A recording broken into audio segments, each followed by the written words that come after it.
Hi everyone! Welcome po muli sa ating YouTube channel. For today's video ay gagawa tayo ng napakasarap na red velvet ensaymada. Lalagyan din natin siya ng napaka-creamy na cream cheese filling. Ayan, pinababa natin yung costing ng dough nito guys. Hindi tayo gagamit ng maraming egg yolk, pero napakalambot pa rin ang ating dough, kaya wag na natin patatagalin yan. Tara, umpisahan na po natin. Dito sa ating mixing bowl, ilagay lang natin yung ating bread flour at saka yung iba pa nating dry ingredients. Then ito naman yung gagamitin natin ngayon guys. Ito yung potato flakes. Ayan, nabili ko lang ito sa Shopee. Ilalagay ko rin yung link nito sa description box para kung gusto nyo mag-purchase, ayan, i-click nyo lang yung link guys. Then, nilagay ko na rin yung ating instant yeast at saka yung ating salt. Huwag nyo pala pagtabihin yung inyong yeast at saka yung salt guys, kasi may tendency na mamamatay yung inyong yeast.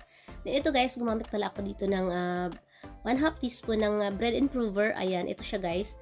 Ayan, ilalagay ko rin yung link nito sa description box para kung gusto niyo mag-purchase. Ayan. Ang ginagawa naman nitong bread improver guys, ayan, tumutulong siya para mapaganda yung tindig ng ating mga tinapay or ng ating ensaymada. At saka yung yield niya guys, dumadami din kapag gagamit tayo ng bread improver. Ilagay ko na yung ating dough hook attachment. Then ilagay na natin yung ating 2 large egg at saka yung 1 egg yolk. Ayan, hindi ito kapareho ng ating ensaymadang, yung ibang nating ensaymada guys. Kagaya ng sinabi ko, pinababa natin yung costing ng ating dough dito. Gagamit lang tayo ng 2 large egg at saka isang egg yolk. Then nilagay ko na rin yung kalahati muna ng ating full cream milk. Ayan, kapag hindi nyo pa kilala yung inyong dough, ayan, pakunti-kunti lang yung lagay natin ng ating liquid para hanggang sa mag-form lang siya ng dough guys, or hanggang sa wala na tayong nakikitang mga dry flour sa ating mixing bowl. Ayan, nilagay na natin lahat ng ating full cream milk. Dapat yung speed ng ating mixer guys ay low speed lang. Dito, ang pinakataas na ginamit ko dito guys ay 4 lang. Pero hanggang 7 yung speed ng mixer natin dito. Pwede din po kayong gumamit ng hand mixer kung may pang dough hook yung hand mixer nyo. Dito guys, hindi ko ma-advise na mamasahin natin yung ating dough kasi sobrang sticky nito guys at sobrang lambot ng ating dough, kaya aabutin kayo ng sobrang tagal kapag mamasahin nyo yung inyong dough. Then nilagay ko na pala yung ating butter guys. Ayan, dapat yung butter din natin soft siya pero hindi siya melted para mabilis siyang humalo dito sa ating dough. Then continue lang natin yung pag-beat natin or yung pag-mix natin hanggang sa magiging smooth na yung ating dough or hanggang sa magiging elastic na siya. Dito ay umabot ako ng 15 minutes guys. Ganun kalambot or ka-sticky yung ating dough bago siya nagiging elastic. Umabot ako ng 15 minutes. Dito guys ay tandaan natin, ito yung bawal na bawal natin gawin dito guys. Huwag nating lakasan yung ating pag-mix ng ating dough. Sa akin dito hanggang 3 lang yung speed nito guys. Medyo mabilis lang tingnan kasi naka-pass forward yung video natin. Ayan, ang pinakamataas na ginamit ko dito guys, ayan, 4 speed lang. Ayan, number 4 lang. Nung kanina, nung hindi pa ako naglagay ng butter, 3 lang yung ginamit ko doon guys. Bawal na bawal natin, tandaan natin yung pag-mix natin, hindi tayo gagamit dito ng high speed guys, hanggang 4 lang. Kasi kapag masyadong mabilis yung paghalo natin or yung speed natin, iinit yung ating dough at mamamatay yung ating yeast. Mabilis po siyang uminit guys at hindi na aalsa yung papalpak na yung ating dough. So kailangan medium speed lang yung gagamitin natin dito guys hanggang sa makuha natin yung tamang consistency ng ating dough hanggang sa magiging smooth at saka elastic na siya. Then dito guys, naglagay na ako dito ng 1/2 tablespoon lang ng oil. Huwag nating damihan ng lagay ng oil. Then ito na yung ating dough, napaka-smooth na siya. 15 minutes ko siya guys, minix doon sa medium speed ng number 4 na speed natin sa ating mixer hanggang sa nakuha ko yung ganitong elastic na dough. Ayan, stretch lang natin siya guys kapag kaya natin siyang i-stretch na hindi na siya masyadong napupunit. Ayan, ibig sabihin ready na yung ating dough. So kailangan natin gawin to guys at ipasa tong test na ito guys para masiguro natin na malambot talaga yung ating ensaymada. Then ayan, isilid lang natin yung ilalim ng ating dough para hindi siya papasukan ng oil kapag nilagay na natin sa ating mixing bowl. Then lalagyan din natin ng oil yung ibabaw ng ating dough. Then tatakpan na natin siya guys. Paalsahin lang natin siya ngayon ng mga 45 to 50 minutes or hanggang sa mag-double lang yung size ng ating dough.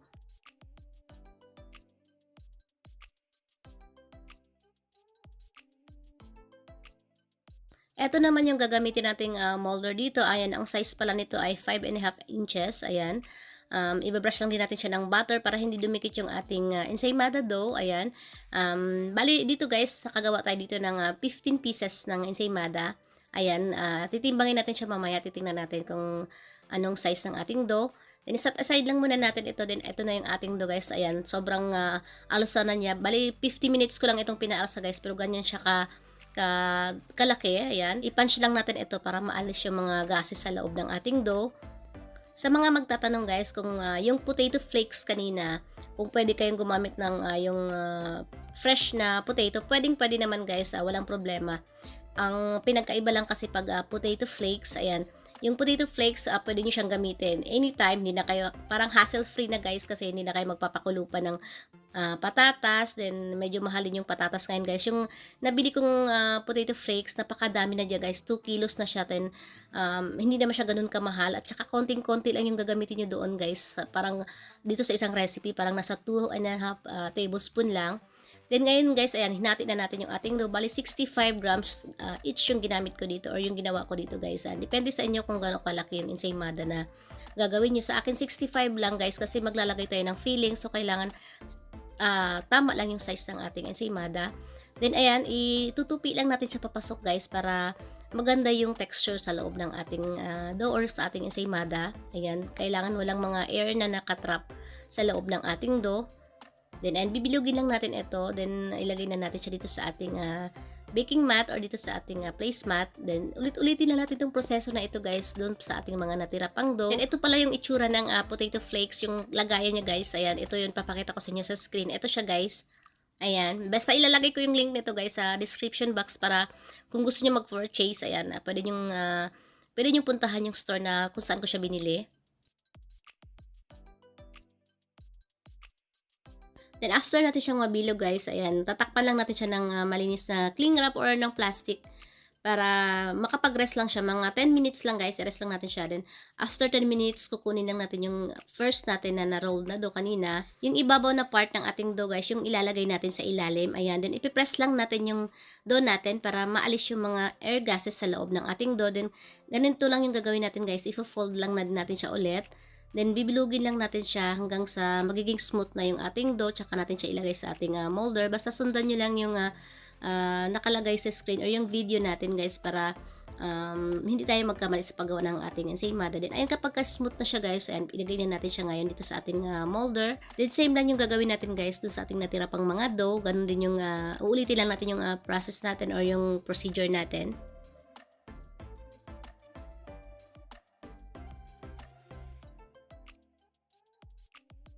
Siguraduhin din pala natin guys na naka-sealed maigi yung likod ng ating dough para hindi siya bubuka kapag i-bake na natin siya. Kasi aalsa pa ito guys, so kailangan naka-sealed maigi yung likod ng dough natin bago natin siya i-roll.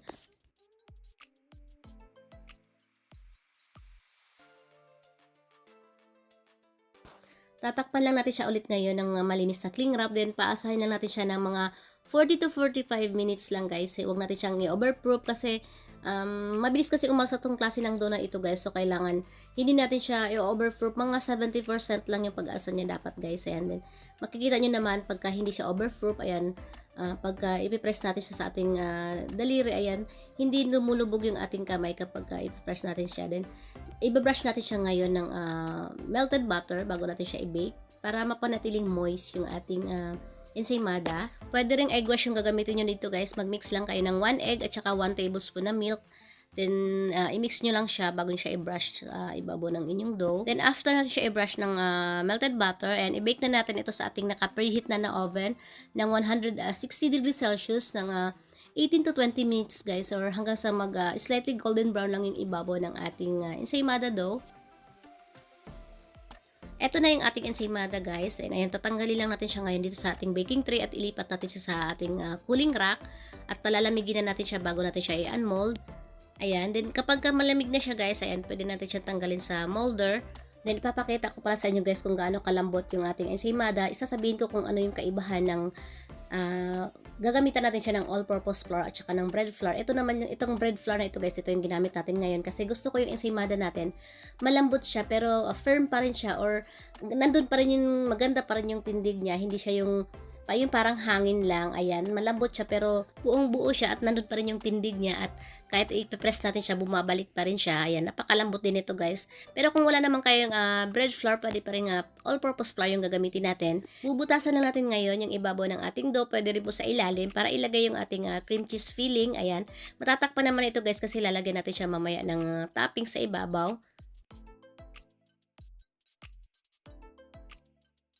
At ayan na nga guys, pinanggigigilan ko talaga tong donut ito dahil napakalambot niya. Kahit anong lukot ko sa kanya, bumabalik pa rin siya. Ayan.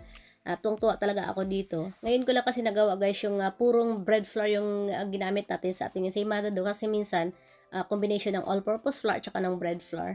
And ito naman guys, gagawin na natin ngayon yung ating cream cheese filling. Ayan na, minix ko lang muna yung ating butter hanggang sa maglusan lang siya. Then nilagay ko na yung ating powder sugar at saka yung ating vanilla. Then i-beat lang natin ito ulit or i-mix lang natin siya guys hanggang sa magiging light lang siya bago natin ilagay yung ating cream cheese. Huwag din po natin kalimutan i-scrape lagi yung side ng ating mixing bowl para mahalo po maigi yung ating icing. Then ayun guys, kapag light na siya, ilagay na natin ngayon yung ating cream cheese.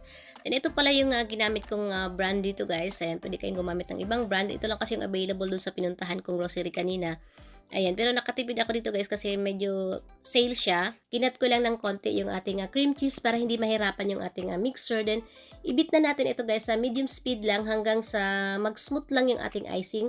Tandaan po natin guys, wag nating i-overmix yung ating, kapag nalagay na natin yung ating cream cheese, wag natin siyang i-overmix kasi kapag na-overmix natin, madali po kasi magtubig yung ating cream cheese at may tendency na magka-curdle na siya guys. So, kailangan na dahan-dahanan yung pag-mix natin. Medium speed lang hanggang sa magiging smooth na siya. Then ready na ito guys. Huwag na natin siyang i-overmix pa. Ilagay lang natin siya sa piping bag para madali natin siyang i-pipe mamaya dun sa ating ensaymada. Ito naman yung ating red velvet na cake na ginawa nating crumbs. Ayan, marami tayong recipe ng ating red velvet cake guys sa ating YouTube channel. Pero ito guys, ibang recipe kasi ito. Pero i-upload ko siya ng nakaseparate guys kasi sobrang haba na kasi ng video kapag isasabay ko pa siya dito sa ating ensaymada, baka maboard na kayo guys. So kailan ay ano ko na lang siya, i-separate ko na lang yung pag-upload sa kanya. Ayan, pwede natin gamitin tong red velvet cake na ito guys, ang pang crumbs ng ating mga iba pang ating mga goodies. Pwede yung red velvet cake, pwede rin yung cupcakes. Ayan, napaka-moist din itong recipe na ito guys. Iba siya dun sa mga in-upload natin na mga red velvet. Iba yung recipe niya. Then ayan, naglagay lang din pala ako or nagpipe lang ako ng icing din sa ibabaw ng konti lang para dumikit lang yung ating ilalagay na toppings. Then ayan, pagkatapos na siya lagyan ng icing sa ibabaw, i-coat na natin siya ngayon dito sa ating crumbs, yung red velvet cake.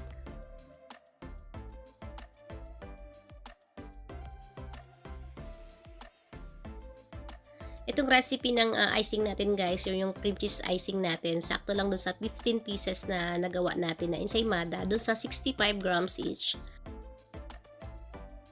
Then ito na lahat yung ating nagawang red velvet ensaymada.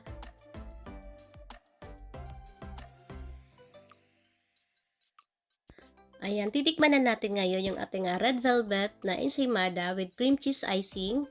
Ayan, itsura pa lang guys, nakakatakam at napakaganda na niyang tingnan. Then napakalambot din itong ensaymada dough na ito. At kapag kinagat natin siya guys, sobrang nagme-melt sa inyong bibig na napakasarap ng icing niya, sobrang creamy niya. At saktong-sakto lang din yung tamis ng icing natin, hindi siya nakakaumay. Then yung dough natin, sakto lang din yung timpla niya guys, hindi rin po siya nakakaumay dahil hindi din siya ganun katamis. At napakalambot ng dough natin. Ito yung tinapay guys na isang piraso lang, solve ka na at busog ka na. Para tayong kumakain ng red velvet cake na may kasamang napakasarap at napakalambot na ensaymada. Ganun yung pakiramdam nito guys. Sobrang sarap niya dahil sakto lang lahat. Sakto lang yung pagkatamis or pagka-creamy ng icing niya. Then sakto lang din yung timpla ng ating ensaymada dough. Then yung ating, nandun din yung crumbs ng red velvet cake na nagbabalance din dun sa lasa ng ating ensaymada. Ang storage pala nito guys, kailangan naka-chilled ito or nasa chiller siya ng hanggang 7 days kasi nga yung cream cheese icing natin, hindi siya pwedeng naka-expose sa labas dahil nga masisira yung icing natin. Then papakita ko lang din sa inyo guys kung paano ko nirarap yung ating ensaymada para magka-idea lang din kayo doon sa mga first time pa lang gagawa. Ayan. Ayan, itong wrapper na ito guys, marami nito sa Shopee. Ayan, i-search nyo lang yung ensaymada wrapper. Ayan, marami nang lalabas nito. Cello sheet ang tawag dito guys. Then ayan, pagdugtungin nyo lang yung magkabilang dulo ng ating ensaymada wrapper. Then lagyan nyo lang siya ng tape para dumikit. SRP nito guys, base dun sa mga ingredients na ginamit ko. Ayan, dun sa 65 grams each. Ayan, binebenta ko siya ng 65 to 70 pesos kada isa kasi dun sa ating ensaymada guys, ganun din naman yung price. Pero mas malaki kasi yon, nasa 90 grams yung bawat isang dough natin. Dito naman ay 65 grams lang. Medyo mahal lang siya kasi nga may cream cheese filling tayong nilagay. Ayan, syempre mahal yung cream cheese kaya ganun yung price natin. Pero depende pa rin po yun sa inyong mga sangkap na ginagamit. Ayan, sana nagustuhan nyo itong recipe ngayon na i-share ko sa inyo guys. Kita-kits po tayo ulit sa susunod pa mga videos. Maraming salamat po sa inyong panonood. Mag-iingat po tayo palagi.